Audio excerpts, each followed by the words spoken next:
አንተ ስሚኝ፣ በጣም ካለ መታጠቡ የተነሳ ገና ሐዋሲ ነካው ነው ማከክ የሚጀምረው። ላቡ ላይ ነው ሳሙና የሚመታው እያልኩሽ ነው። እኔ ግን በጣም ከመታጠብ የተነሳ እየታጠብኩ ያልበኛል። በቃ በኃይል ነው የምታጠበው። ማን አንተ ችጋራም ሻወር ገብተህ ስትወጣ አይደል እንዴ ብብቱን ሰንደል ከተህ የምታጨሰው? የዶዶራን ስለል እኔ ትላንትና ግሮሰሪ ጆ ገባሁ ማለት ነው። ከዛ አስተናጋጁን ጠርቼ አንድ ያለቡ አምጣልን እስቲ ስለው የእጁን ነው ያወጣው። በጣም አይታጠብም እያልኩሽ። የበፊት ሚስቱ እኮ ለልደቱ ኮልጌትና ብሩሽ ነው የሰጠችው። አንተ የብብትን ጸጉር እንዴ መስነጩ የሼቨር ስለሌለ ሲጀመሪያ አንድ ፍሬ የለውም። ቴምር ነው በቃ ደግሞ በአንድ ፍሬ ምን ይሰራል? ምንም ዘራ የለም እኮ በአንድ ፍሬ። ካልሲው ላለማጠብ ብሎ እኮ ነው እግሩን በበረኪ ነው የሚታጠበው። ይሄ ማለት በችግር ይደፋሻል። ለራሱ የሚበላ የለውም። ትላንትና ከአንድ ሰውዬ ጋር ተጣልቶ ሰውየው አፈር ከድሜ ነው ማስበላ ብሎ ሲዝትበት ሊበላ ፈገግ ብሎ የሳቀ ልጅ ነው።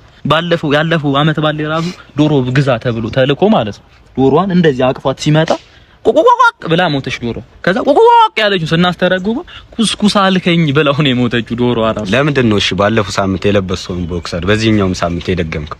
ያኔ ይሄ ሰፈራችንን ሰራተኞችና ሞግዚቶች ማለት ነው እያስረገዘ ወደ ሀገር ቤት አሁን ገጠር ማለት 17 ልጅ አለው። አንዱ ልጅ ራሱ ትላንትና ማለት ነው ማርና ከሰል ይዞ መጥቶ ጠይቆት ነው ሄዶ እያልኩኝ ነው። እስኪ ልጅ ምን ቆይ እንደው ማውርቼ ልምጣ።